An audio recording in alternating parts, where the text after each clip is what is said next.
계속해서 이 시간에 요한복음에 나타난 주님의 자기소개 표현인 에고 에이미에 대해서 함께 살펴보고 있는데요. 오늘은 세 번째 시간으로 자신을 양의 문이라고 소개하신 우리 주님의 말씀을 우리가 이 시간 함께 상고해보고자 합니다.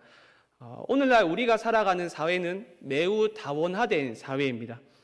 세계화가 이전의 시대와는 비교할 수 없을 만큼 빠르게 진행됨으로써 다양한 정보들이 우리에게 홍수처럼 쏟아지는 시대이고 그리고 그 정보들을 쉽게 접할 수 있는 시대를 우리는 살아가고 있습니다. 이전에는 같은 문화권 안에 있는 사람과만 교제를 하고 더불어 살아가는 그러한 시대였지만 이제는 그렇지 않죠. 다른 문화권의 사람과 함께 호흡하며 일하며 부대끼며 살아가는 시대가 되어버리고 말았습니다. 누구도 세계화의 흐름을 부정할 수 없고 또 거절할 수도 없습니다. 이러한 세계화의 흐름을 우리는 부정적으로만 볼 필요는 없겠죠. 세계화의 영향으로 우리의 삶은 어떻게 되었습니까? 조금 더 윤택해지고 조금 더 편리한 삶을 우리는 살게 되었습니다. 넓은 세계를 봄으로써 더 넓은 안목과 시야를 우리는 가질 수 있게 되었으며 그리고 이전에는 절대 경험할 수 없었던 여러 가지 일들과 경험들을 우리는 직간접적으로 경험할 수 있게 되었습니다. 생각해 보십시오. 이 작은 휴대폰을 우리가 사용하여서 프랑스 루브르 박물관에 무엇이 전시되어 있는지를 우리는 볼 수 있고 또 해외 유명 스포츠 경기들을 우리는 관람을 할 수 있게 되었죠. 그리고 해외에서 어떤 일들이 일어나는지 우리는 즉각적으로 정보를 얻을 수 있고 그 일어나는 일들이 지금 나에게 어떤 영향을 끼치고 있는지를 즉각적으로 알 수 있는 시대를 우리는 살아가고 있습니다.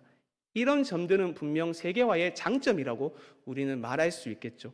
그런데 이런 세계화의 흐름이 우리에게 좋지 않은 영향을 끼친다는 사실 또한 우리는 부인할 수 없습니다. 앞서 말씀을 드렸듯이 세계화의 흐름 속에서 세계는 다원화되었습니다. 다원화되었다는 것은 문자 그대로 사회 구성원의 이해관계와 생활 양식, 가치 등이 다양해졌다는 것을 의미를 하는데요. 중요한 것은 개인이나 공동체가 추구하는 원칙이나 가치관 그리고 목적 따위가 다를 수 있음을 인정한다는 겁니다. 이 다름을 인정하는 영역이 외모나 언어, 문화와 생활 양식 그리고 가치관을 넘어서서 종교의 다양성마저도 인정하는 그러한 시대가 되었습니다. 물론 현존하는 지금 종교들이 현대 사회에 발생한 것이 아니라 고대 사회로 거슬러 올라가서 이전부터 종교들이 있었죠. 그런데 그때는 정치와 종교가 하나로 결합된 사회를 살아갔었기 때문에 특정 종교가 특정 국가나 민족 그리고 특정 대륙에 국한되어서 분포가 되어 있었습니다. 그런데 현대 사회는 그렇지 않죠. 정치와 종교가 지금은 분리가 되었고 종교의 자유가 국민의 기본적인 인권이자 권리가 되면서 한 국가 내에 다양한 종교가 함께 공존하는 시대가 되었습니다. 그런데 여러분, 특정 국가나 특정 지역 내에 다양한 종교가 함께 공존을 하게 된다면 갈등이 일어날 수밖에 없겠죠. 각 종교가 가지고 있는 경전이 다르고 그리고 그 경전에서 가르치는 내용들이 다 다르고 그리고 요구하는 윤리적 덕목들이 다 다르니 서로를 향하여 비난하고 갈등할 수밖에 없는 현상이 일어나고 있습니다. 이것이 심각해지면 폭력으로까지 이어지게 되죠. 실제로 2010년에 테리 존슨이라고 하는 한 미국의 목사가 어느 날 이런 발언을 했습니다. 이슬람의 경전인 코란을 모두 다 소각해라. 이런 발언을 해서 좀 장안의 화제가 되었었는데요. 물론 이 사건은 종교적인 문제뿐만이 아니고 정치적인 문제까지도 함께 개입된 그런 문제입니다. 테리 존슨이라고 하는 이 목사는 9.11 테러 9주년 추모 기념일을 기억해서 이러한 발언을 하였던 것인데요. 9.11 테러를 일으킨 이슬람 근본주의자들에 대한 반발로서 목사는 이러한 발언을 하였습니다. 물론 시간이 조금 지나가지고 이 목사님은 자기가 했던 발언을 철회하기는 하였지만 또 시간이 얼마 지나지 않아 똑같은 발언을 하였고 실제로 이슬람의 경전인 코란을 불태움으로써 중동 지방과 이슬람 국가권에 있는 나라들로부터 많은 비난을 받았던 경험이 있습니다. 이러한 종교 간의 갈등은 비난 먼 나라의 이야기만은 아니겠죠. 우리나라에서도 2010년에 한 사건이 일어났었습니다. 기억하실지는 모르겠지만 일명 봉은사 땅밟기라고 불리우는 사건인데요. 한 선교단체가 강남에 위치한 봉은사에 들어가서 거기서 기도하고 예배하며 심지어 대웅전에 들어가서 이 땅에 있는 모든 거짓 우상들을 폐하여지고 주의 나라가 되게 하소서라는 기도를 하였던 사건입니다. 아마 21세기 현대판 십자군 전쟁으로 불리는 그러한 사건으로 저는 알고 있는데요. 이 외에도 종교 간의 갈등은 세계 곳곳에서 일어나고 있는 참으로 안타까운 일입니다. 이제 그러다 보니까 이러한 갈등에 대한 반작용으로서 어떤 현상들이 일어나고 있냐 하면 종교 간의 화합을 도모하는 운동이 일어나고 있습니다. 바로 종교다원주의라고 하는 것인데요. 여러분 아마 종교다원주의에 대해서 굉장히 많은 이야기들을 들으셨을 것입니다. 이것을 쉽게 설명하면 구원에 이르는 길은 특정한 종교를 통해서만 가능한 것이 아니라 모든 종교를 통해서 구원에 이를 수 있다라고 하는 운동입니다. 많은 사람이 이 종교다원주의를 설명할 때 등산에 빗대어서 설명을 하는데요. 우리 교회 바로 앞에 있는 앞산의 경우를 예로 들어서 제가 한번 설명을 해보겠습니다. 앞산 정상을 목적으로 해서 등산을 하게 될 경우에는 한 가지 등산로만 있는 게 아니고 다양한 등산로가 있죠. 저 같은 경우에는 대덕식당에서 출발을 해서 앞산 정상까지 올라가는 그 등산로를 주로 선호를 하는데요. 대덕식당에서 출발을 해서 조금만 올라가다 보면 안일사라고 하는 작은 한 절이 있습니다. 그 절에서 아주 조금만 더 올라가다 보면 왼쪽으로 빠지는 길과 직진으로 가는 갈림길이 있는데요. 왼쪽으로 가게 되면 아시는 분들은 아시겠지만 앞산 전망대를 통과해서 앞산 정상까지 도달하는 코스이고요. 직진으로 가게 되면 다소 가파른 코스이긴 하지만 작은 동굴이 왕굴이라고 하는 동굴이 있습니다. 그 동굴을 통과해서 앞산 정상에 도달하는 그러한 등산로인데요. 중요한 것은 등산로가 각기 다르다고 하더라도 도착하는 지점은 앞산 정상으로 동일합니다. 그 종교다원주의자들이 주장하는 것이 이것과 똑같은데요. 예수를 통해서든 부처를 통해서든 또는 알라를 통해서는 또 다른 어떠한 신을 통해서든 각각 다른 등산로일 뿐이고 결국에는 도달하는 한 지점이 똑같다고 주장하는 것이 바로 종교다원주의자들의 주장입니다. 그러니까 결론이 무엇입니까? 서로의 종교를 향하여 틀렸다고 비난하지 말고 다른 것일 뿐이니 서로 사이좋게 지내자. 그들은 그렇게 주장을 합니다. 물론 다른 종교를 믿고 그 종교가 가르치는 덕목들을 실천한다고 해서 그 종교를 무시하거나 그 종교를 믿는 사람을 향하여 비판하며 인격적인 모독을 하는 것은 분명 잘못된 행위이죠. 하지만 종교다원주의는 단순히 다른 종교를 비난하지 말고 그들과 함께 지내자는 것을 넘어서서 구원의 길이 오직 예수 그리스도 외에도 존재한다는 것을 인정하는 겁니다.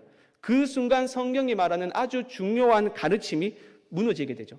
성경은 무엇이라고 말합니까? 오직 예수 그리스도만이 유일한 구원의 길이며 하나님께 도달할 수 있는 유일한 문이라고 성경은 분명하게 말합니다. 오늘 본문에서 주님이 이렇게 말씀을 하시죠. 나는 양의 문이라. 우리가 주님의 이 말씀을 이해하기 위해서는 당시 이스라엘의 목자들이 양을 어떻게 먹이고 관리했는지를 조금 알 필요가 있는데요.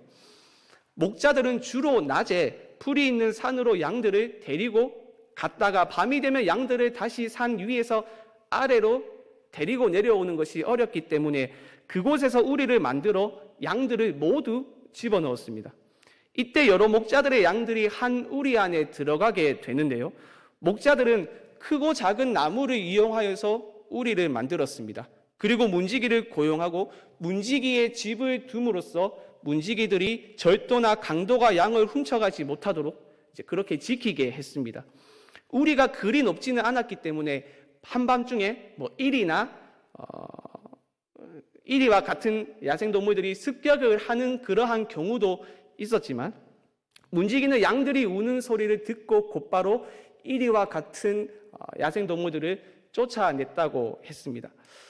그리고 중요한 것은 우리를 만들 때에 우리 안으로 드나들 수 있도록 하는 문을 만들었는데 이때 여러 문을 만든 것이 아니라 단 하나의 문만을 만들었습니다.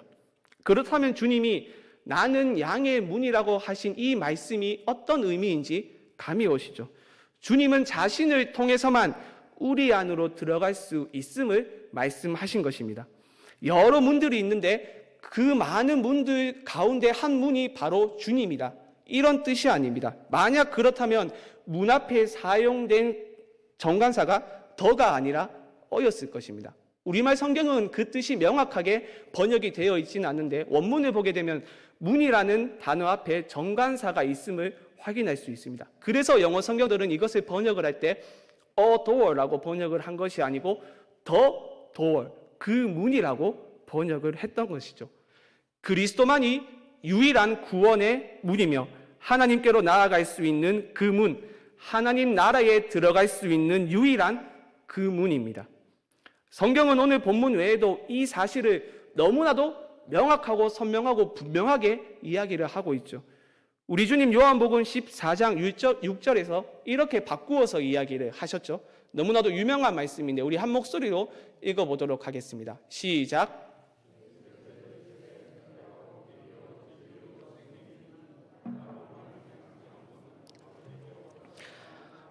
아멘. 또한 바울은 디모데전서 2장 5절 말씀에서 이렇게 말했습니다. 하나님은 한 분이시요 또 하나님과 사람 사이의 중보자도 한 분이시니 곧 사람이신 그리스도 예수라.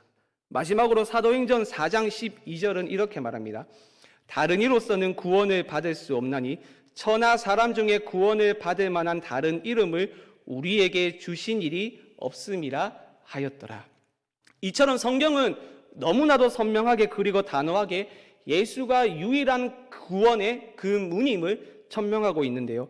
그렇다면 왜 예수가 유일한 구원의 문인 것일까요? 왜 하나님께로 나아갈 수 있는 유일한 그 문인 것일까요? 바로 죄의 문제를 해결할 수 있는 유일한 존재이기 때문입니다.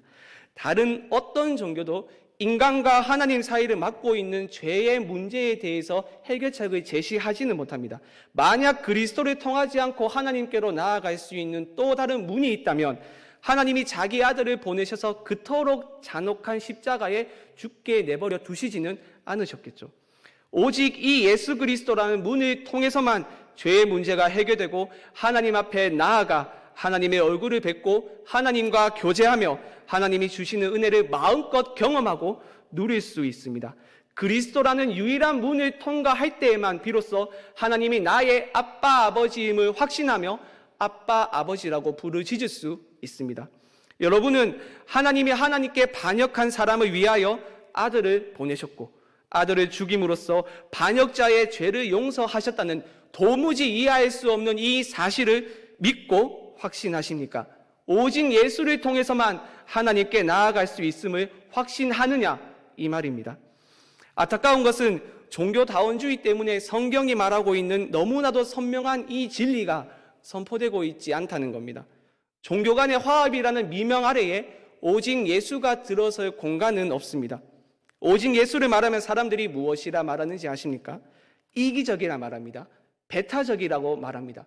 다른 종교에서 이런 말을 하는 것은 어느 정도 이해를 할 수 있겠지만 이제 기독교 내에서도 너무 독단적이고 배타적이라고 이렇게 이야기를 합니다.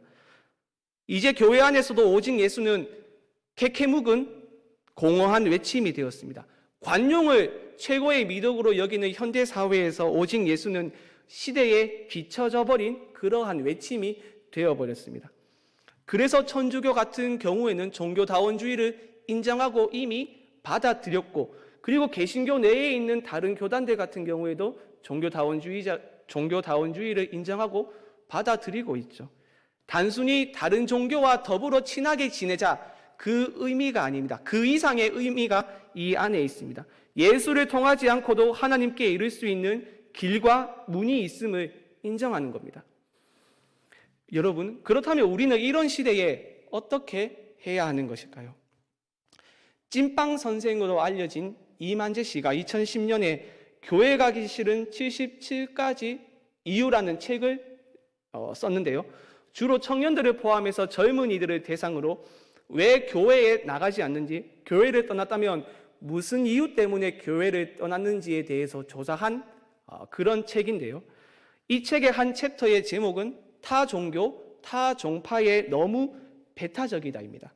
그리고 이 챕터의 내용은 이렇습니다. 타 종교, 타 종파를 존중할 줄 알아야 내 종교, 내 종파도 존중받는다는 것은 상식이 아닌가. 이웃을 사랑하라 하는 말씀에서 이웃은 이웃 종교도 포함되어야 마땅하지 않을까 하는 생각이 든다. 기독교 특유의 종교 이기주의를 이해할 수 없다. 이러한 상황에서 어떤 교회들은 이렇게 반응을 하는 것이죠. 청년들이 오직 예수에 대해서 거부감을 가지고 있으니까 예수만이 유일한 구원의 문이라는 것을 설교하거나 가르치지 말자. 그것 말고도 설교하고 가르친 내용들이 얼마나 많이 있지 않냐. 좋은 말, 위로의 말, 격려의 말, 세워주는 말, 사랑의 말들을 해야지 괜히 오직 예수를 전해서 사람의 마음을 불편하게 하고 그러면 누가 교회에 나오겠냐. 이렇게 생각하는 교회들이 실제로 많이 있습니다. 그런데 과연 이런 교회를 우리가 진정한 교회라고 생각할 수 있을까요? 십자가가 있고 예배가 있고 직분자도 있고 교육과 각종 프로그램과 행사가 원활하고 원만하게 진행은 되고 있지만 그 속에 예수가 없다면 과연 참된 교회라고 우리가 할 수 있습니까? 여러분, 교회를 교회되게 만들고 우리의 신앙이 참 신앙이 되게 하는 것이 무엇입니까? 예수 그리스도이지 않습니까? 우리의 신앙에 그리스도가 없다면 거짓된 신앙이며 교회의 중심에 그리스도가 없다면 그 교회는 거짓 교회입니다. 오직 예수를 믿지 않고 이 진리에 대한 확신이 없는 사람과 교회를 진정 성도와 교회라고 우리가 할 수 있을까요? 오직 예수야말로 참된 성도와 참된 교회를 구분하는 시금석입니다. 여러분, 교회의 생명선은 크고 화려한 건물에 있지 않습니다. 수백, 수천, 수만, 수십, 많게는 수백만 명에 이르는 교인들의 숫자의 교회의 생명선은 있지 않습니다. 교회의 생명선은 오직 예수를 얼마나 붙드느냐 거기에 달려 있습니다. 교회 역사를 보았을 때 교회의 생명력이 충만했던 때가 언제입니까? 교회만이 가지고 있는 생명력으로 이 땅에 큰 영향력을 끼쳤던 시기가 언제입니까? 교회가 세상에 가장 강력한 충격을 준 순간은 언제입니까? 그것은 교회의 힘과 탁월함이 시각적으로 가시적으로 드러났던 그러한 시기가 아닙니다.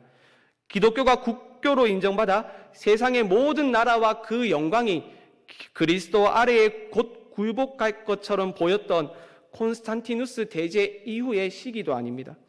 로마에서 그리스도의 대리자가 지상의 그 어떤 세속 군주보다 훨씬 강한 절대 권력을 휘둘렀던 그 시기도 아닙니다.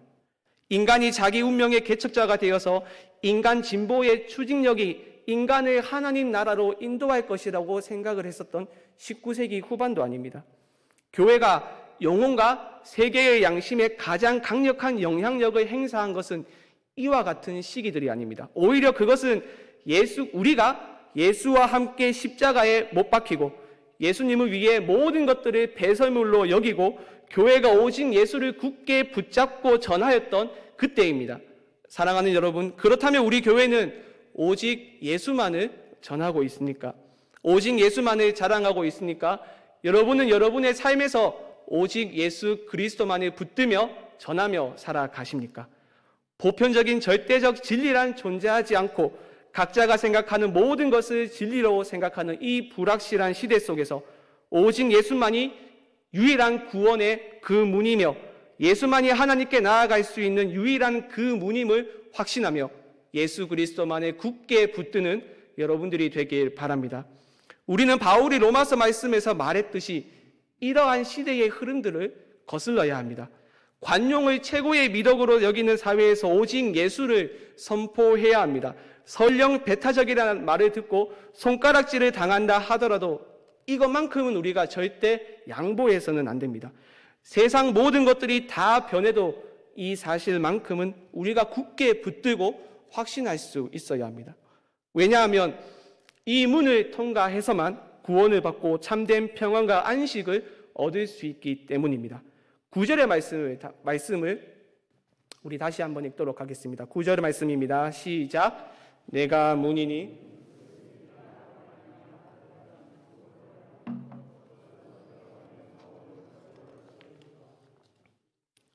그리스도라는 문을 통해 우리 안에 들어가게 되면 안전하게 저녁 밤을 보낼 수 있습니다. 문지기가 밤새 절도와 강도와 이리의 출현으로부터 양들을 보호해주고 위험에 빠졌을 때 상하지 않도록 보호해주기 때문입니다. 이 문을 통해 나가는 곳에는 목자가 기다리고 있습니다. 목자는 양들을 꼴이 있는 곳으로 인도합니다. 목자만이 양들을 밤에는 문 안으로 인도해 휴식을 주고 낮에는 문 밖으로 데리고 나가 꼴이 있는 곳으로 인도할 수 있습니다. 앞서 서두에서 말씀을 드렸듯이 당시 목자들은 밤이 되면 우리를 만들어 그 안에 모든 양들을 집어넣었습니다. 그리고 아침이 되면 밤중에 양들을 한 우리에 맡겨두었던 목자들은 자신들의 양들을 찾으러 우리로 찾아갑니다. 가서 문지기를 깨우고 하나뿐인 문을 지나 우리 안으로 들어가서 각자 자신들의 양들을 찾습니다. 그리고 목자들은 양들을 꼴이 있는 곳으로 인도합니다. 그런데 현대사회는 예수라는 문을 지나지 않고도 인간에게 안정과 풍요를 약속하는 여러 문들이 있다고 주장을 합니다. 어느 대학의 정문을 통과했느냐에 따라 인생이 달라진다고 믿는 이들이 있습니다. 어느 기업의 문에서 나오느냐에 따라 꼴이 다르다고 그렇게 선전과 광고를 하기도 합니다. 하지만 이것들은 진실이 아니죠. 꼴이 많다고 해서 물질이 많다고 해서 행복한 것은 아닙니다. 더 큰 문제는 건강한 꼴인지 아니면 독초인지입니다. 독초는 아무리 많아도 소용없고 오히려 많으면 많을수록 위험하죠. 그것은 구원을 주는 것이 아니라 우리를 파멸의 길로 인도합니다. 2017년 3월에 뉴욕 맨해튼에서는 50대의 한 젊은 사람이 24층 높이의 호텔에서 뛰어내려 자살을 함으로써 그의 생을 마감하였다는 안타까운 소식이 있었는데요. 그 사람의 이름은 찰스 머피라는 사람이었습니다. 그는 미국 뉴욕 증권거래소에서 잘 나가는 펀드 매니저로 수백만 달러의 투자를 연달아 성공시키며 이름을 날린 백만장자이자 그야말로 성공의 신하였습니다. 그런데 그가 자살이라는 극단적인 선택을 한 이유가 무엇일까요? 우리는 수백억, 수조의 달러를 소유하고 남들이 부러워하는 높은 곳에 앉아 부와 명예를 누리는 사람들의 자살 소식을 접할 때마다 생각하죠. 부족할 것이 전혀 없는 사람이 왜 스스로 그의 생을 마감하는 것일까 하고 말입니다. 어리석은 인간은 물질의 풍요로움 속에 살면 안전하고 평안할 것이라고 생각을 하며 그것을 추구합니다. 하지만 잊을만 하면 가끔씩 일어나는 부자와 유명 인사들의 자살 사건은 꼭 그런 것이 아님을 우리에게 상기시키죠. 거짓된 유혹에 넘어가 그것을 추구하다 보면 뒤늦게 깨닫습니다. 우리가 추구하였던 그 모든 것들은 실상은 건강한 꼴이 아니라 독초라는 것을 말입니다. 찰스 머피의 경우도 마찬가지였습니다. 그는 두 건의 유명한 거래로 성공한 펀드 매니저라는 별명과 함께 몸값이 그야말로 천정부지로 치솟았습니다.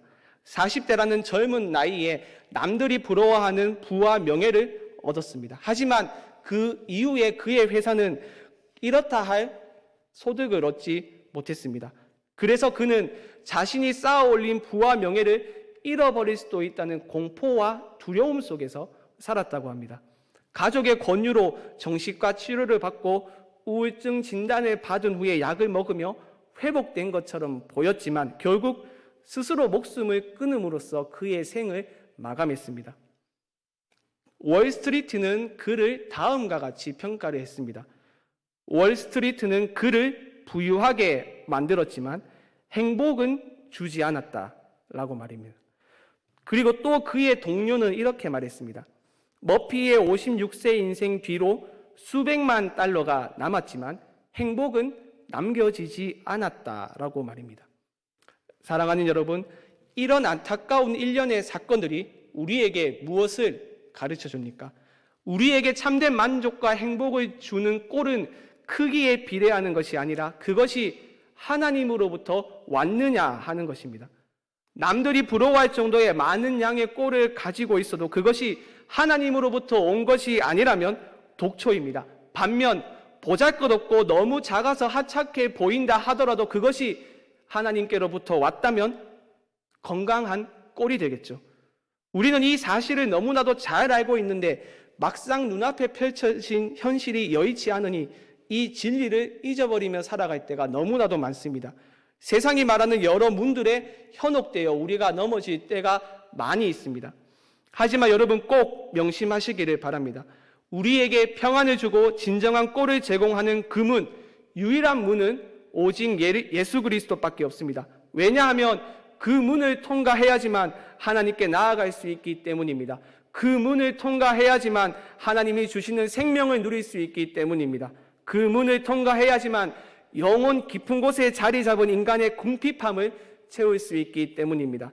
그 문을 통과해야지만 진정한 꼴을 우리가 먹을 수 있기 때문입니다. 그러므로 사랑하는 여러분, 세상에 존재하는 거짓된 여러 문의 유혹에 넘어가지 마시고 우리에게 참된 평안과 꼴을 제공할 수 있는 유일한 그 문이 되신 예수 그리스도를 통과하시고 그분만에 굳게 붙드시는 여러분들이 되길 바랍니다. 함께 기도하겠습니다.